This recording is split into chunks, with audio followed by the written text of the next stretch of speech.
Hello student, this is आकाश शर्मा और maths में हमारा टॉपिक चल रहा है चतुर्भुज के बारे में पिछली कक्षाओं में अच्छे से पढ़ चुके हैं। उससे रिलेटेड हम अभ्यास प्रश्नों को भी कर चुके हैं। आइए हम समझते हैं मध्य बिंदु प्रमेय। इस कक्षा में मध्य बिंदु प्रमेय क्या होती है उसके बारे में समझते हैं और उससे बेस कुछ उदाहरणों को करते हैं। आइए समझते हैं। अब देखिए, प्रमेय दी गई है 8.9। किसी त्रिभुज की किन्हीं दो भुजाओं के मध्य बिंदु को मिलाने वाला रेखाखंड तीसरी भुजा के समांतर होता है। क्या दिया गया है? किसी भी त्रिभुज की दो भुजाओं के मध्य बिंदु को मिलाने वाला।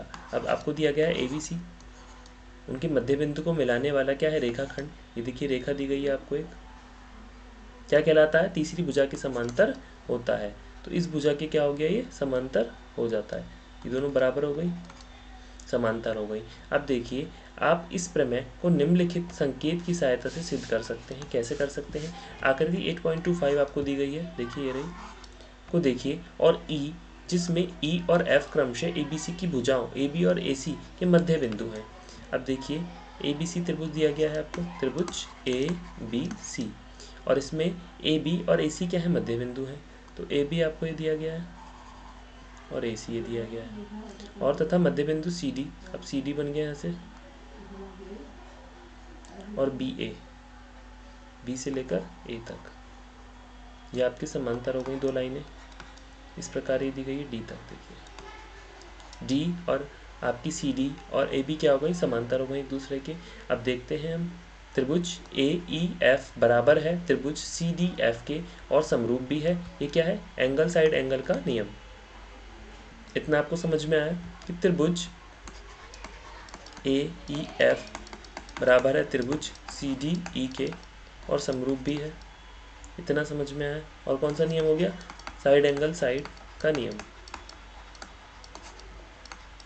अब देख लेंगे हम यहाँ पे, EF बराबर है DF के और BE बराबर है EE के इजिकल टू CD के। सब बराबर है आपस में, तो EF देख लेते हैं।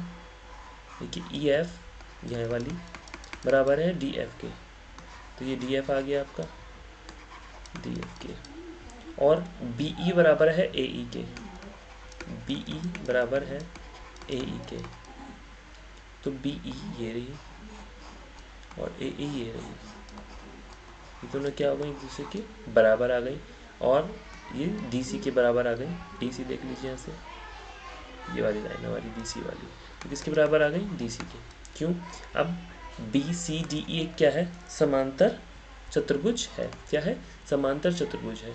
तो आपका BCDE यहाँ से देख सकते हैं, BCD और E, ये आपका एक बन गया। यहाँ से देखिए, आपको अलग ही दिख रहा होगा। ये आपका E, ये B, ये C और ये आपका D, ये आपका एक समांतर चतुर्भुज है। अब इसमें क्या देखेंगे कि EF समांतर है BC के। अब देख सकते हैं EF, ये लाइन देखिए आपको दिख रही होगी, EF आपको दिख रहा होगा, और किसके बराबर, किसके समांतर है? CB के, BC के। तो ये दोनों लाइन क्या हो गई? समांतर हो गई। तो हमारा क्या हो गया? EF समांतर है BC के।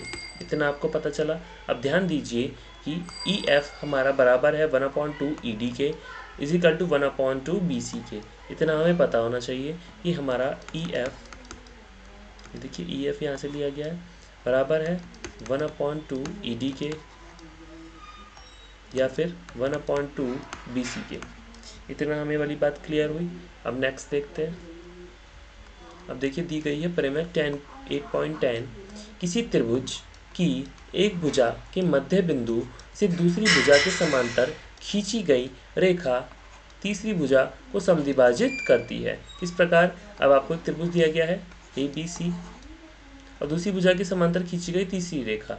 अब इसके समांतर खींची गई दूसरी रेखा ये रही, दोनों को समद्विभाजित करती है। इसको E नाम दिया है, इसको F, ये D और ये क्या गया आपका M। अब आकृति 8.26 में देखिए कि भुजा AB का मध्य बिंदु E है और E से होकर जाने वाली रेखा L भुजा BC के समांतर है। साथ ही CM पैरेलल है हमारा BA के।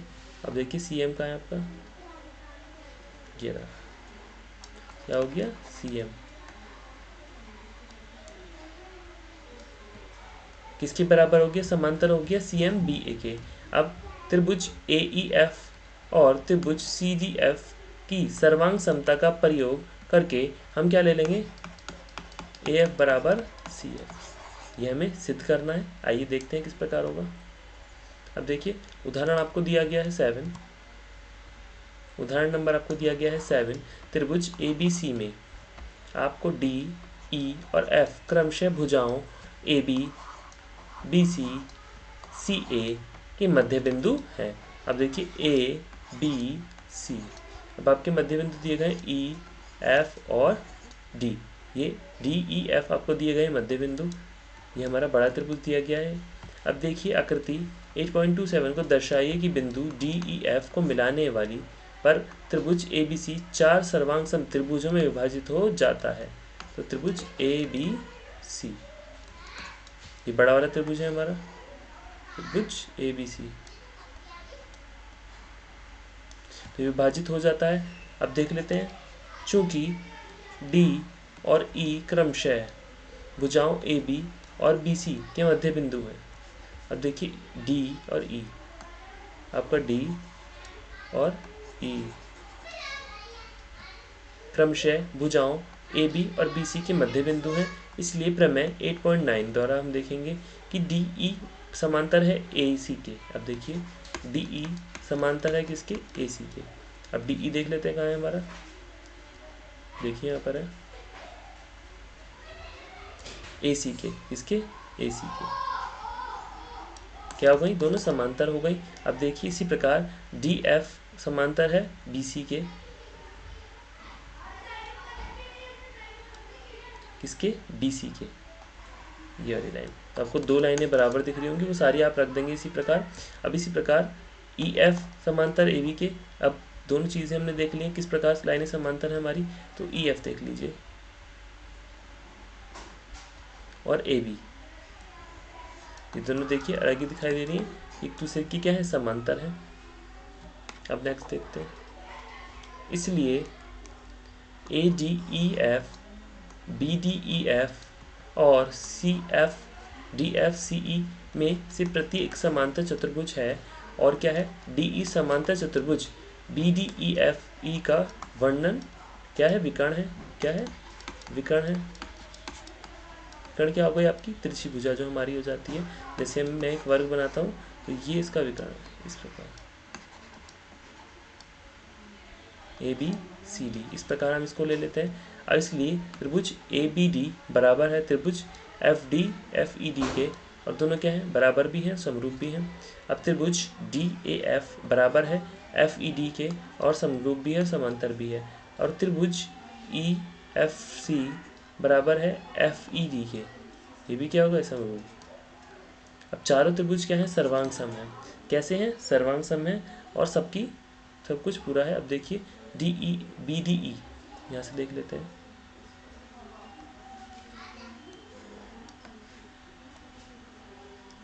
बी डी ई, हम इसको मान लेते हैं पॉइंट को, बराबर है एफ ई डी के। यहाँ पे हम एफ ले लेंगे, डी ये रहा और ई हमारा ये बन गया, तो ये हमारा एफ ई डी के। इसी प्रकार क्या है, ये सर्वांग सम सारे चतुर्भुज हैं। अब देखिए उदाहरण दिया गया है, उदाहरण नंबर 8। 1 एम और एन 3 समांतर रेखाएं हैं। एल एम एन क्या है, समांतर रेखाएं हैं, देख सकते हैं एल एम एन। ये आपको क्वेश्चन मैंने पहले भी कराया था। जो तिर्यक रेखा पी और क्यू द्वारा इस प्रकार प्रतिच्छेदित हैं, क्या है, प्रतिच्छेदित हैं। अब देख लेते हैं पहले, इस प्रकार प्रतिच्छेदित है कि एल एम और एन रेखा पी पर समान, अतः खंड ए बी और बी सी काटती है। देख लेते हैं, ये आपको दिया गया है सी बी ए, तो हमें क्या कर रहा है कि ए बी और बी सी काटती है, ए बी और बी सी काटती है। अब देखिए इसमें क्या दर्शाना है कि एल एम और एन और पी पर सभी समान अंतःखंड डी ई और ई एफ सब काटती हैं। अब डी ई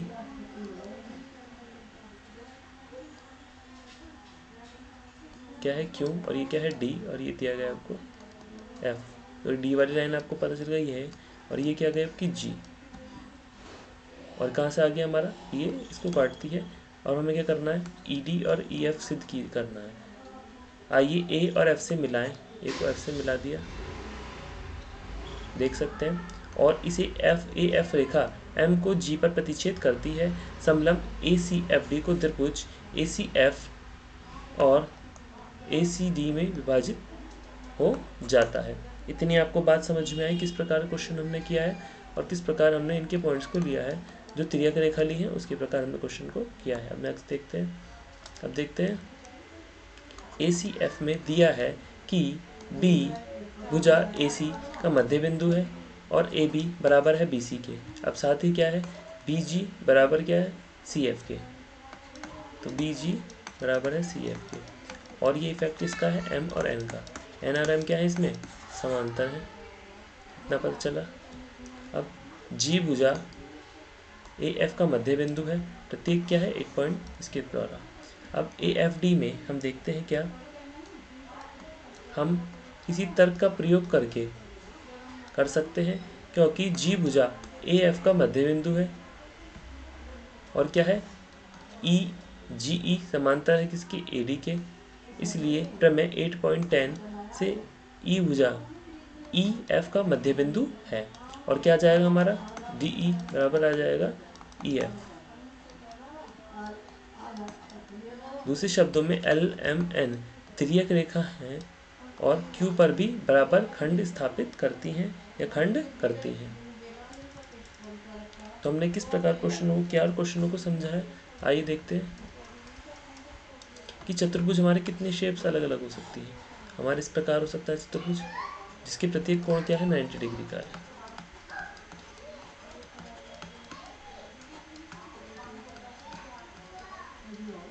इतना समझ में आया, और ये अलग अलग शेप में बन जाता है। तो हमने कौन सा पढ़ा था आज, समांतर चतुर्भुज।